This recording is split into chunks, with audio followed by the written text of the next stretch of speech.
Assalamualaikum warahmatullahi wabarakatuh. Alhamdulillahi rabbil alamin wassalatu wassalamu ala asyrafil anbiya'i wal mursalin wa ala alihi sahbihi ajma'in. Subhanaka la ilma lana illa ma 'allamtana innaka antal alimul hakim. Rabbi shrah li sadri wa yassir li amri wahlul 'uqdatam min lisani yafqahu qawli. Allahumma iftah alaina futuhal 'arifina bihikmatika wanshur alaina وذكرنا ما نسينا وعلمنا ما جهلنا برحمتك يا أرحم الراحمين. أشهد أن لا إله إلا الله وأشهد أن محمد رسول الله. حسبنا الله ونعم الوكيل ولا حول ولا قوة إلا بالله العلي العظيم. قال الله تعالى في كتابه العزيز: أعوذ بالله من الشيطان الرجيم ومن أحسن قولا ممن دعا إلى الله وعمل صالحا wa qala innani minal muslimin. Sadaqallahul azim. Alhamdulillah, kepada murid-murid tahun 6, insya-Allah pada hari ini kita akan berbicara berkaitan dengan solat jenazah. Jadi kalau kita melihatkan merujuk kepada buku teks kamu, kamu boleh lihat pada buku teks kamu bahagian ibadah, iaitu pada muka surat 129. Pada muka surat 129. Okey, kita terus kepada muka surat 129, pelajaran 13. Solatlah sebelum kamu disolatkan. Tajuk dia, solatlah sebelum kamu disolatkan. Apa yang kamu faham tentang solatlah sebelum kamu disolatkan? Ya, kita manusia, kita perlu solat sehari semalam sekurang-kurangnya yang diwajibkan oleh Allah Subhanahu Wa Taala 5 waktu dengan 13 rakaat. Zuhur 4, Asar 4, Maghrib 3, Isyak 4, Subuh 2. Jadi berapa? 4, 3, 2. 4 kali 3, 12. Campur 3, 15. Campur 2, 17 waktu. 17 rakaat sehari semalam. Masya Allah. Jadi, kewajipan kita untuk menunaikan solat 17 rakaat dalam 5 waktu sehari semalam. Taklah kita tunaikan sebelum kita disolatkan. Maksud dia apa? Bila mati, kita akan disolatkan oleh orang ramai. Kawan-kawan kita akan menyolatkan kita. Sebagaimana hadis Nabi SAW dalam buku teks kamu boleh tengok. Apa kata Nabi SAW? Sallu ala sahibukum. Solatlah kamu ke atas jenazah sahabat kamu. Jadi murid-murid yang dirahmati Allah Subhanahu Wa Taala sekalian,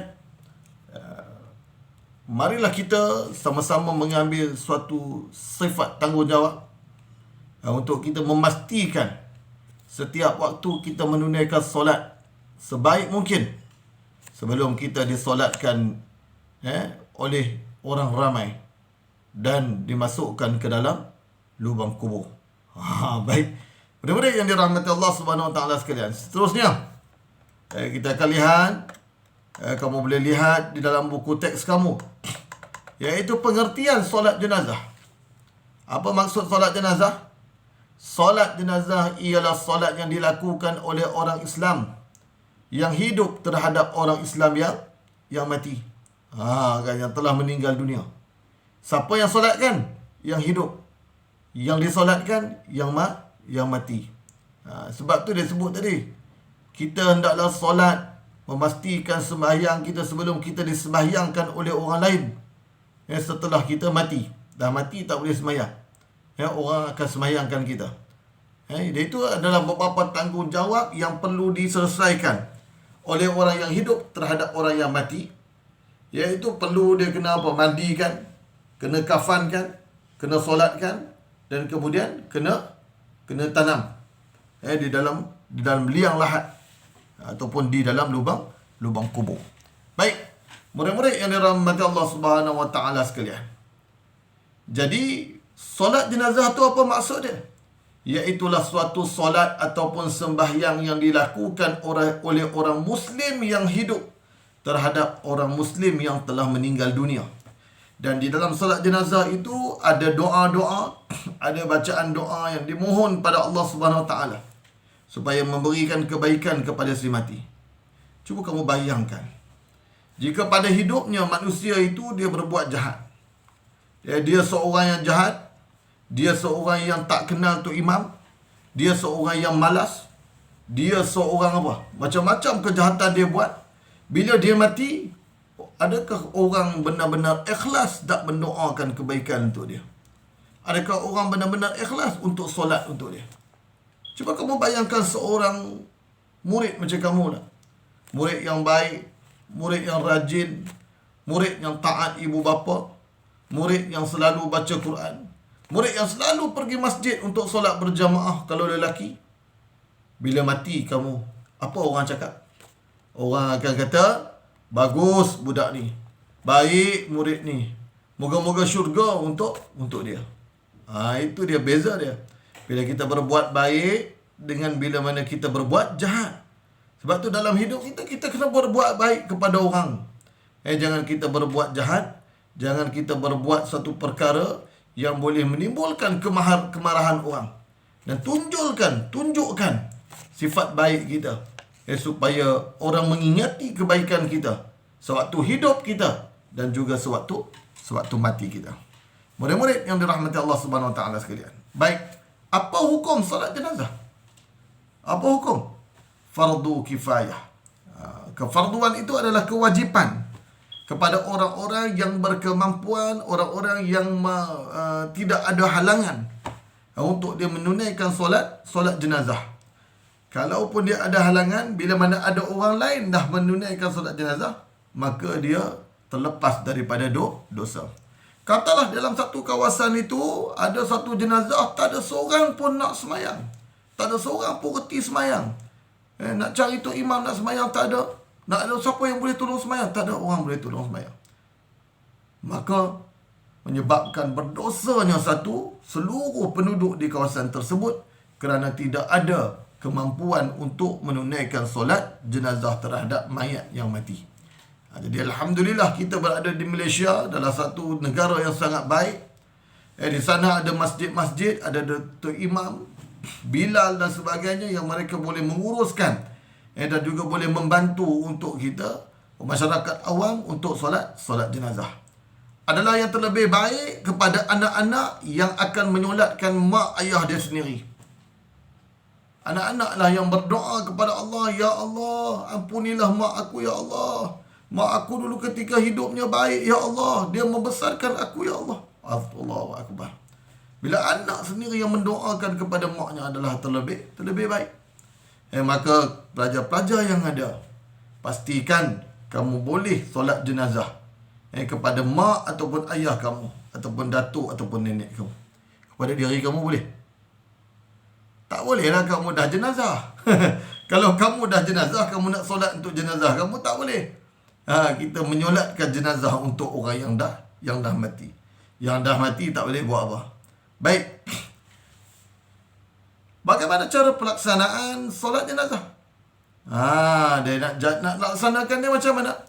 Iaitu sunat dilakukan secara berjamaah. Dan juga boleh dilakukan secara berseorangan. Di mana? Di masjid, ataupun di mana-mana rumah, ataupun di kuburan. Bagi orang yang terlambat datang, kan, dia dah terlepas jenazah, dah masuk dalam kubur dah. Dah selesai dah. Orang pun balik. Dia baru sampai. Anaknya mungkin dari jauh sampai, ya Allah, mak dia dah disimpan dalam kubur. Dia pun pergi dekat kubur, semayang di kubur. Allahu Akbar. Allahu Akbar. Allahu Akbar. Allahu Akbar dia baca. Dia ketika dikubur. Boleh tak? Boleh. Dia dengan syarat dia baru disimpan lah. Kan? Jadi kita boleh. Maknanya kalau ada halangan yang dia tidak dapat bersama-sama solat di masjid ataupun di rumah, bila mana jenazah dah dibawa ke kuburan, dimasukkan dalam liang lahat, dah dikambuh dengan tanah, dah dibacakan talqin oleh tu imam, baru anaknya sampai. Sedih anaknya tak dapat solat untuk maknya. Kemudian dia nak solatkan. Boleh. Begitu. Jadi murid-murid yang dirahmati Allah Subhanahu Wa Taala sekalian, boleh dibuat secara berjamaah ramai-ramai dan juga boleh secara bersendirian, berseorangan. Baik. Di sana ada beberapa perbezaan jelas di antara solat jenazah dan juga solat 5 waktu. Yang paling jelas, solat jenazah 4 takbir, solat 5 waktu ada 4 rakaat, ada 3 rakaat. Solat jenazah dia tak ada rakaat. Ni ingat solat jenazah tidak ada rakaat. Dia sekadar takbir macam solat hari raya. Macam tu pada apa? Pada takbir. Tapi di sana ada beberapa perbezaan yang jelas, iaitu dari segi bacaan. Ya, di dalam takbir. Dalam takbir dia ada bacaan-bacaan. Nanti kita sebut. Baik. Yang jelas lagi juga perbezaannya iaitu pada lafaz niat dan juga pada niat. Lafaz niat dan niat dia berbeza. Kalau kamu tengok di dalam buku teks kamu, berbeza lafaz niat lelaki, mayat lelaki dan juga mayat perempuan. Kerana kita nak menyebut ni mayat lelaki, ini mayat perempuan. Di sana juga ada ini mayat kanak-kanak lelaki, ini mayat kanak-kanak perempuan. Berbeza sebut. Lafaz niat, contoh untuk lelaki.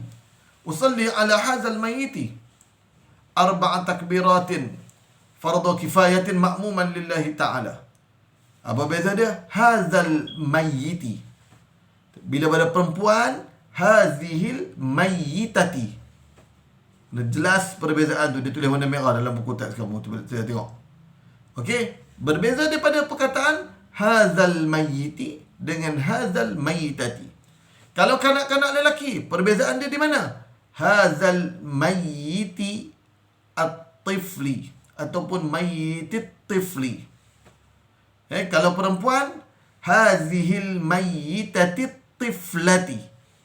Okey, itu saja perbezaan ni. Yang lain 4 takbiratin, 4 takbir, 4 takbir bukan 4 rakaat. Fardu kifayah.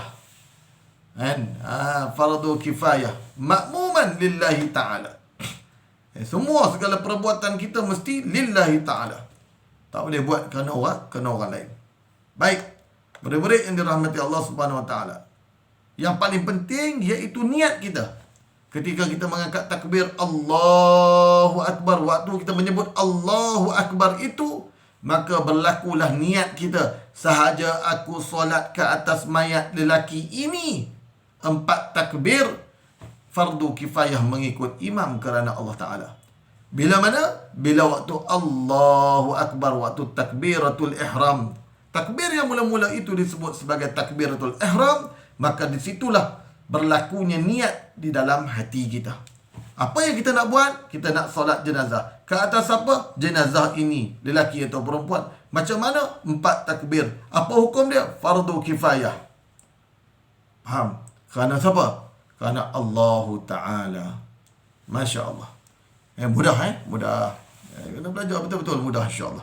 Baik.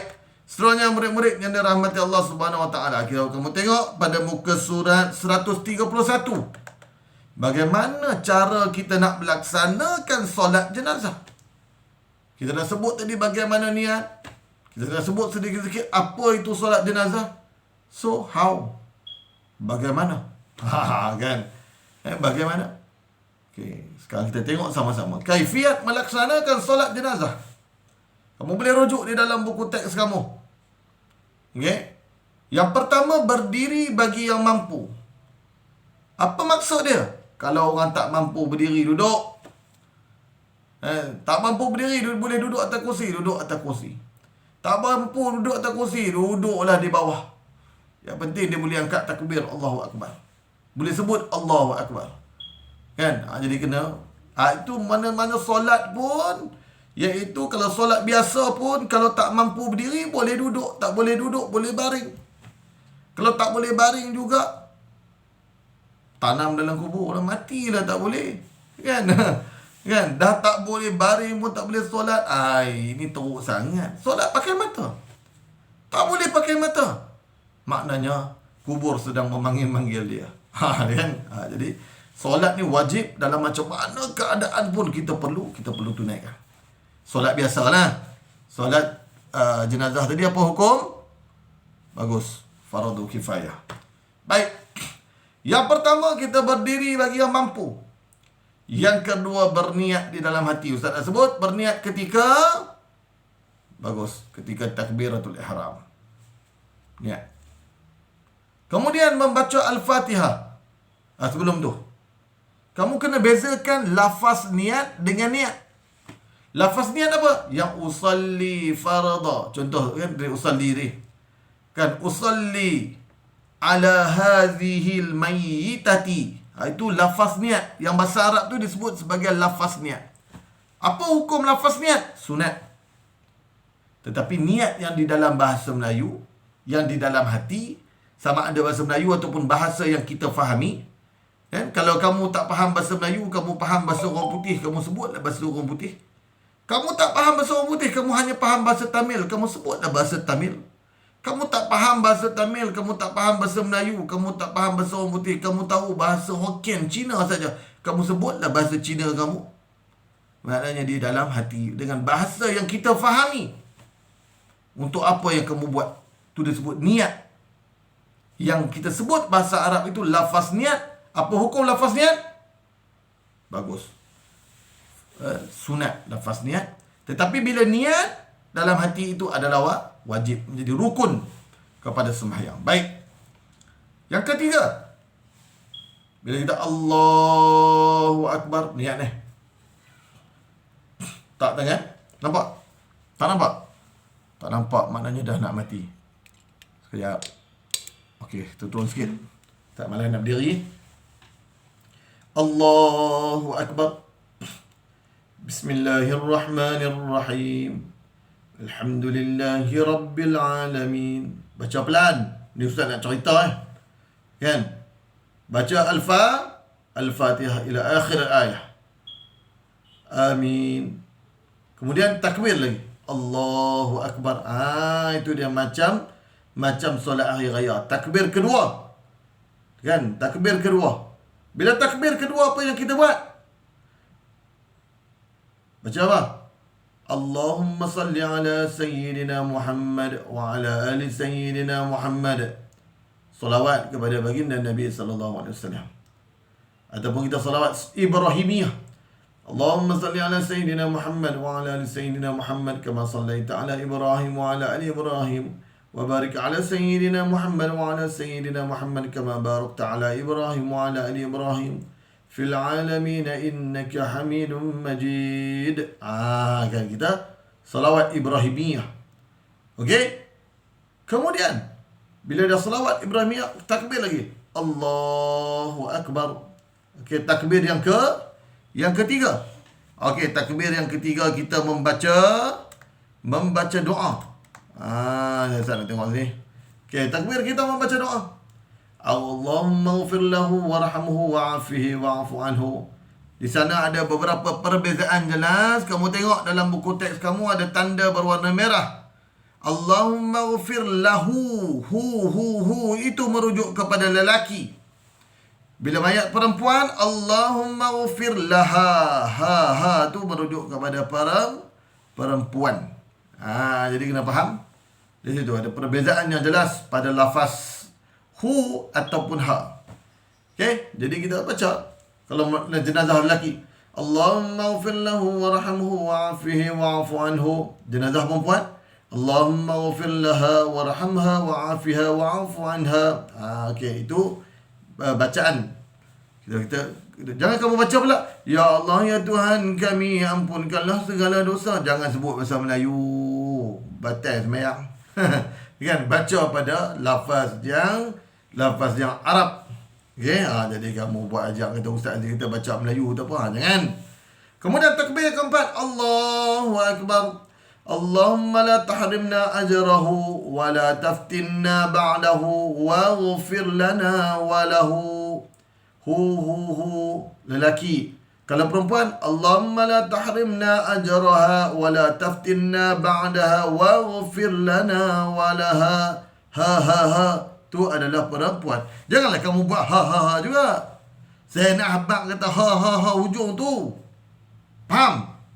Jangan duk buat cerdik pula kata. Ustaz kata, rupanya baca Allahumma ghfir lahu warhamhu wa'afi wa'fu anhu. Itu mengarut. Jangan duk ikut tu dah. Yang nak sebut hu tu apa? Di sana ada ajrahu, ba'dahu, waghfir lana walahu. Hu tu iaitu ganti nama untuk dia lelaki.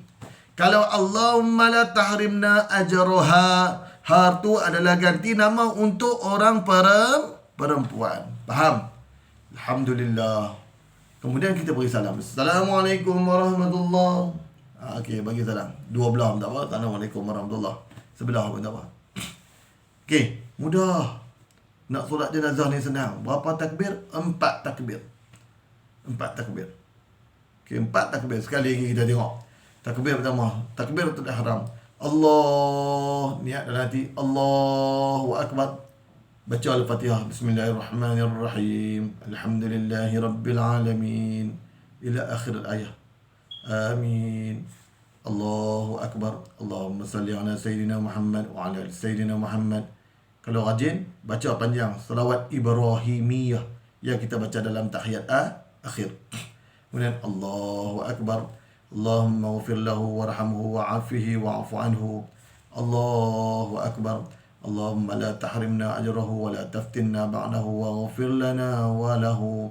Assalamualaikum warahmatullahi. Assalamualaikum warahmatullahi. Habis. Selesai. Imam akan membaca doa. Kita pun amin, amin. Minta doa. Kan? Supaya Allah rahmati mak kamu, ayah kamu kalau mak ayah kamu mati. Anak-anak yang menyambahyangkan mak ayah dia menjadi anak-anak yang soleh. Doa pada mak, pada Allah supaya merahmati. Mak nak dihantar dalam kubur ni. Ayah nak diangkat dalam kubur. Mak dan ayah tak boleh bergerak dah. Dah dibungkus ataupun dibalut dengan kain kafan. Dah tak mampu berkata-kata apa. Dah tak mampu menyahut panggilan mak, ayah tak mampu dah. Ayah tetap kaku. Tidak menyahut sebarang kata. Walaupun ketika hidup, ayahnya sangat hebat berkata-kata. Termasuklah ustaz pun sama. Bila matinya ustaz, kamu panggil ustaz, tak menjawab ustaz. Tetapi pada hakikatnya ustaz mendengar panggilan-panggilan kamu. Yang mati itu sedang bertarung dengan suatu suasana. Mereka nak masuk dalam kubur. Di sana dah memanggil-manggil malaikat. Dah tertunggu-tunggu apa yang akan berlaku kepada mereka. Kalaulah kamu boleh mendengar apa yang ada kepada jenazah tu. Ada jenazah yang terpekik-pekik. Tolong, menjerit. Ya tolong. Jangan bawa kami ke kubur. Kenapa dah takut? Ada jenazah yang tak sabar nak pergi ke kubur. Kenapa? Mereka telah melihat di dalamnya adalah satu tempat taman-taman syurga. Masya Allah. Orang-orang yang berbuat baik macam kamu, insya Allah Allah tempatkan di dalam syurga. Amin ya Rabbal Alamin. Tolong doakan Ustaz. Moga sama-sama dengan kamu kita berjumpa di syurga Allah Subhanahu Wa Taala. Wabillahi taufiq wal hidayah. Assalamualaikum warahmatullahi wabarakatuh.